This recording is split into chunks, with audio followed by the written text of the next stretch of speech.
कर्पूरगौरं करुणावतारं संसारसारं। ओम शिवाय, जय माता दी। पुनः स्वागत है आप सभी का। बहुत प्यारे से मीन राशि के जातक 9 अक्टूबर को प्यारे शुक्र बाबा जो है कन्या राशि में प्रवेश कर जाएंगे और नीच प्रभाव में आ जाएंगे। अब ये नीच प्रभाव जो है इसका असर रहने वाला है 9 अक्टूबर से लेकर 2 नवंबर 2025 तक। एक लंबी अवधि है, यह असर रहने वाला है। अब जो ये कन्या राशि में आ जाएंगे, नीच प्रभाव में आ जाएंगे, तो इसका क्या असर होने वाला है, कैसे पता करें कि हमारे जो काम अच्छे भले चल रहे हैं उसमें कोई फ़र्क आएगा नहीं आएगा, इसके लिए क्या उपाय हैं, क्या कंट्रोल करना चाहिए। सबसे पहले पहचान क्या है, पहले कुंडली के माध्यम से चीज़ें क्लियर कर लेते हैं। बाकी स्वभाव के माध्यम से जिन जातकों के पास कुंडली है ही नहीं, बिल्कुल कोई साधन ही नहीं है, कुंडली का कोई अता पता नहीं है, तो व्यवहार से मैं प्रार्थना करूंगा। अगर ऐसा व्यवहार आपके साथ हो रहा है तो समझ लीजिए शुक्र अच्छा है या अभी जो है अच्छा नहीं है। तो उसको अच्छा कैसे करना वो उपाय भी मैं दे दूंगा।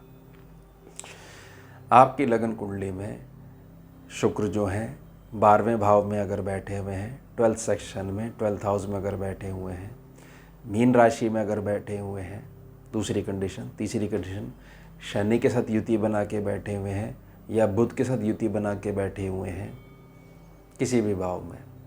उसके अलावा शनि की सीधी दृष्टि में आ गए हैं, बुध की सीधी दृष्टि यानी कि सप्तम दृष्टि में आ गए हैं, तो बहुत अधिक चिंता करने की आवश्यकता नहीं है। थोड़े समय के लिए कुछ प्रभाव आएगा, फिर नॉर्मल रूटीन पे आ जाओगे। दूसरे केस में शनि 6ठे सेक्शन में बैठे हुए हैं, 6ठम भाव में बैठे हुए हैं, 6th हाउस में बैठे हुए हैं, कन्या राशि में बैठे हैं, यानी ऑलरेडी नीच प्रभाव में है और अब गोचर में भी नीच प्रभाव में हो गए। और शनि और बुध को छोड़कर बाकी अन्य जो 7 ग्रह हैं उनमें से किसी भी एक ग्रह के साथ, 2 ग्रह के साथ युति बना के बैठे हुए हैं, किसी भी एक ग्रह की या 2 ग्रह की दृष्टि में अगर आ गए हैं तो अधिक थोड़ा सा प्रभाव पड़ेगा। इसके साथ साथ हमारे को व्यवहार भी समझना है। ये नहीं कि कुंडली में ग्रह यहाँ बैठा है लेकिन व्यवहार आपका बड़ा अच्छा है, तो ग्रह का जो ये समझ लीजिए जो नेगेटिविटी है वह असर ही नहीं कर रही है, अपने व्यवहार से आप उसको काट रही हो। ये व्यवहार ही सबसे ज़्यादा इम्पॉर्टेंट होता है कि आप समझ चुके हो कि ये इस परिस्थिति में ऐसे कार्य करने चाहिए। अब शुक्र नीचता वाला जो शुक्र होता है ये करता क्या है हमारे साथ, उदाहरण समझिए। एक गाड़ी में आप बैठे हुए सफ़र कर रहे हो, 3 स्टेजेस में समझाऊंगा। आपकी गाड़ी की गति इतनी है, इस गति के हिसाब से अगर लगातार चलते हो तो 1 घंटे में अपनी मंजिल पे पहुंच जाओगे। अब शुक्र की नीचता वाला प्रभाव हुआ और उसकी चपेट में अगर आप आ गए, ज़्यादा वाले आ गए, तो गाड़ी आपकी बंद हो गई। हाईवे पे गाड़ी को अब रिपेयर करना पड़ रहा है। अब रिपेयर में उसकी देख रेख में जितना समय लग रहा है उतना जो 1 घंटे में पहुँचने वाले थे उसमें ऐड करना शुरू कर दो। अगर 3 घंटे लगे तो 1 घंटा यानी 3 और 1 और गए 4। अब 4 घंटे में अपनी मंजिल पे पहुंचोगे क्योंकि आपकी गाड़ी खराब हो गई। शुक्र ने यहाँ पर क्या करा, नीचता वाले प्रभाव में आकर, और अगर आप उसकी चपेट में आ गए तो ना तो नहीं करी लेकिन आपकी जो चीज़ है उसकी अवधि बढ़ा दी कि आज नहीं मिलेगी, आपको 2 महीने पश्चात दूंगा मैं। दूसरे केस में कुछ खराबी हुई लेकिन मात्र 10 मिनट आपकी गाड़ी रुकी और ठीक होगी, 10 मिनट में ठीक होगी क्योंकि आपकी कुंडली में बैठे हुए शुक्र ने ऊर्जा दे दी आपको।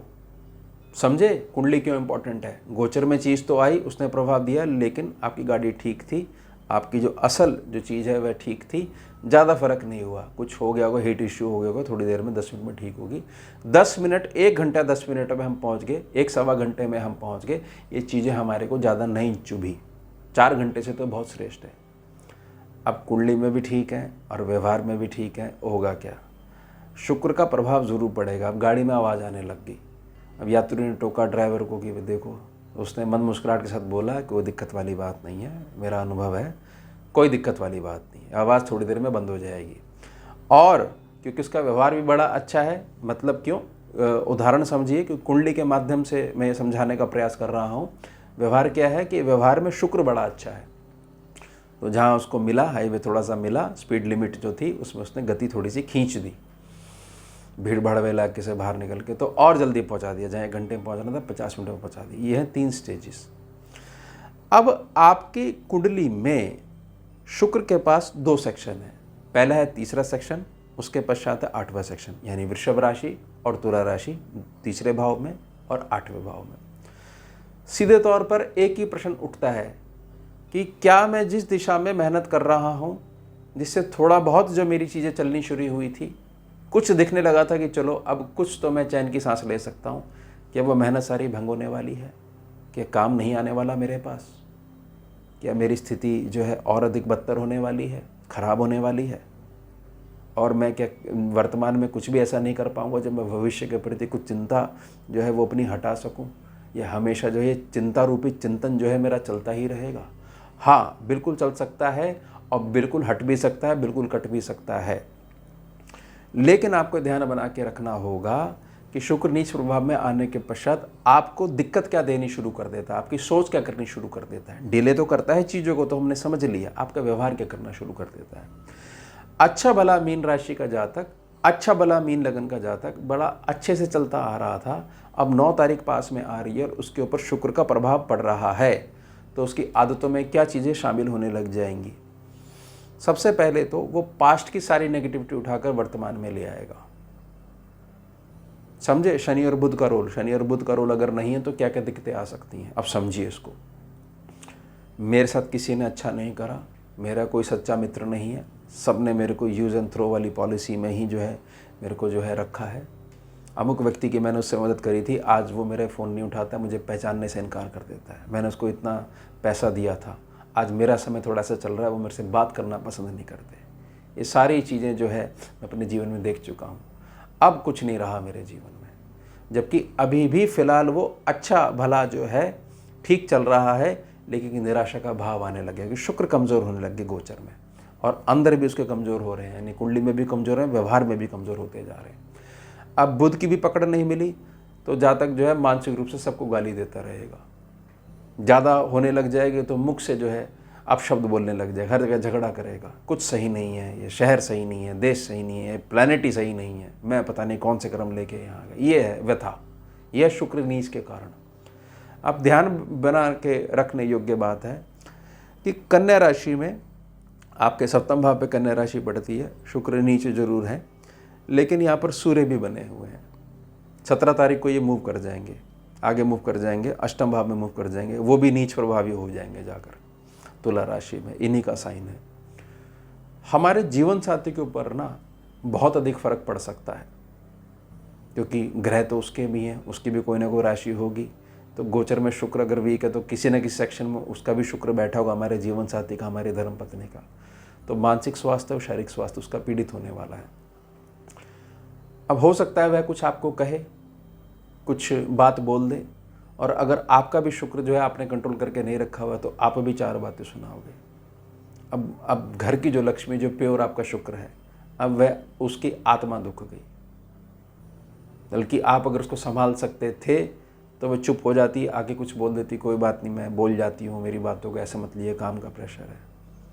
और बड़ा प्राउड करती कि भाई आप जैसा जीवन साथी है, किस तरीके से एक छोटे बच्चा जो बिगड़ जाता है उस तरह से मेरे को अपनी, जब मैं आपके पास आती हूँ संभाल लेती हूँ, मेरे को समझा देते हो। आपका शुक्र बहुत ज़्यादा मजबूत हो जाएगा। विचारने की ज़रूरत नहीं है फिर कितने डिग्री का बैठा है, कहाँ बैठा है, शुक्र के क्या उपाय हैं, क्या करने चाहिए, कुछ नहीं। साक्षात जो आपका शुक्र है वह आत्मा उसकी प्रसन्न है। स्थायी लक्ष्मी के स्वामी तो आप हो ही। बस समय के साथ आप अच्छे कर्म करते जाइए, आगे बढ़ जाओगे। लेकिन आपका भी शुक्र प्रभावित है, उसका भी शुक्र प्रभावित है, लड़ाई झगड़ा हो रहा है, तो सीधा सीधा संकेत है ना, शुक्र नीच प्रभावी हो गया, घर का माहौल खराब होने लग गया। तो ध्यान बना के रखिएगा।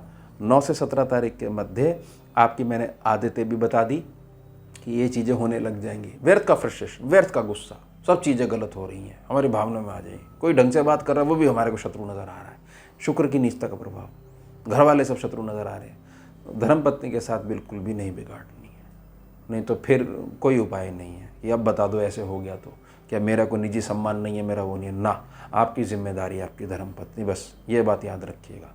छोटा बच्चा जैसे हरकतें करता है ना, तो उस पर प्रेम लुटाते हैं, तो वह भी आपकी जिम्मेदारी है, इस बात का ध्यान बना के रखिएगा। अब अपने व्यवहार में ऐसी क्या चीज़ ले आए जिससे शुक्र का असर ना हो। जैसे उदाहरण में था ना कि वो ड्राइवर ने बोला कोई दिक्कत नहीं, आगे जाके ठीक हो जाएगी, गाड़ी नहीं रुकने वाली, ये आगे बढ़ेगी, और जल्दी पहुंचा दिया। सिर्फ एक उदाहरण समझिए। अब शुक्र की नीचता वाला प्रभाव आने लग गया, सभी पे असर हो रहा है।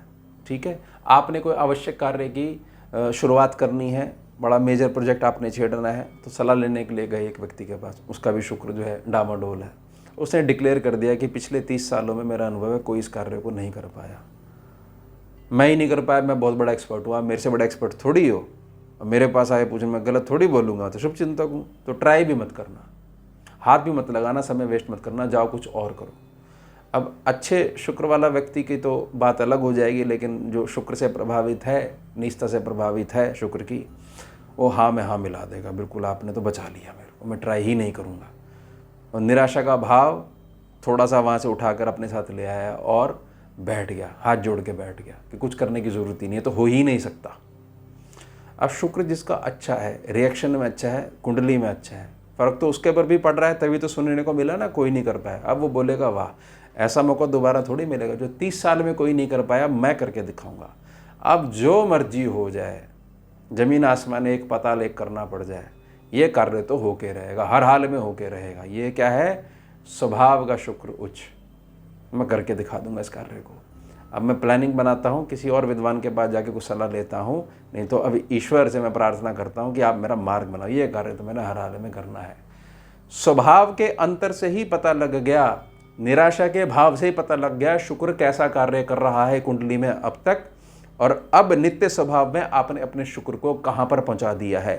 तो गोचर वाली चीज़ आएगी लेकिन असर नहीं कर पाएगी। इसलिए मैं हर बार प्रार्थना करता हूँ, हर बार आपका अधिक समय लेता हूँ, कृपा करके ग्रहों के मूल को समझने का प्रयास करिए, इसी में आपका कल्याण निहित है।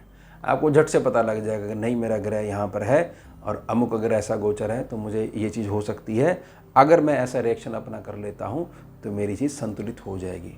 कृपा कर इन चीज़ों का ध्यान बना के रखिएगा।